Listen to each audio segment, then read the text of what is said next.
Ang bawat paggising natin sa umaga ay isang napakagandang biyaya, kaya dapat lagi tayong nagpapasalamat sa bawat araw na ibinibigay ng Diyos sa atin.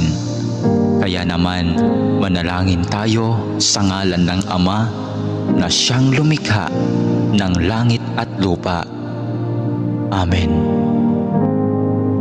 Ama naming makapangyarihan sa lahat, maraming salamat po sapagkat ginising mo ako ngayong umaga. Isang bagong araw na naman ang aking haharapin. At dahil dito, lubos-lubos ang aking pasasalamat. Sa unang mga sandali ng aking araw, nais kong mapuspos ng iyong biyaya at pagmamahal. Kaya narito ako upang makapiling ka sa panalangin. Bantayan mo ako at gawing ligtas sa buong maghapong ito. Ilayo mo ako at ang aking pamilya sa anumang masama. Maituon ko nawa ang aking pag-iisip, pananalita at asal tungo sa iyo. Nawa maging kalugod-lugod sa iyo ang lahat ng aking gagawin sa araw na ito. Panginoon ko at Diyos ko, naniniwala at nananalig ako na naririto ka at kapiling ko sa mga sandaling ito, na nakikita mo ako at iyong naririnig ang aking mga daing, mga kahilingan at mga panalangin. Kaya naman, Panginoon, ngayong umaga, sa iyong presensya at pagdamay mo ako kumakapit upang maharap ko ng may katatagan at katapangan ang araw na itong ibinigay mo sa akin. Mapagmahal na Panginoong Diyos, na nalaman kong mahal mo ako at binabantayan mo ako palagi. Sa oras man ng kasiyahan at lalong-lalo na sa panahon ng kagipitan at pagsubok.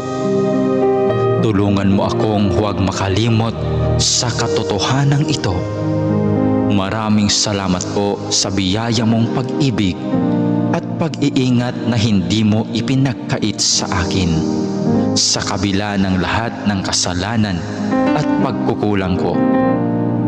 Puno ng pag-asa akong magpapatuloy sa araw na ito sa aking mga dapat gawin dahil na rin sa iyong pagtulong. Punuin mo ako ng sigla nang magampanan ko ang mga tungkulin ko sa araw na ito. Panginoon, dalangin ko na basbasan mo ang aking mga sinasabi, mga iniisip at aking mga ginagawa at gagawin pa, nang ang lahat ng mga ito ay maging kalugod-lugod sa iyo. Sa pamamagitan nawa ng mga ito ay makapagpuri at makapagpasalamat sa iyo. Mapamalas ko nawa ang pag-ibig ko sa iyo sa araw na ito. Panginoon ko at Diyos ko, masilayan nawa kita ngayon ng lubusan. Ibigin nawa kita ng buong wagas at masundan nawa kita ng malapitan sa bawat sandali ng araw na ito. Dalangin po namin na kami ay iyong proteksyonan at gabayan. Hinihiling namin ang lahat ng ito sa ngalan ni Jesus na aming Panginoon, kasama ng banal na Espiritu Santo, maghahari ngayon, magpakailanman at magpasawalang hanggan. Amen.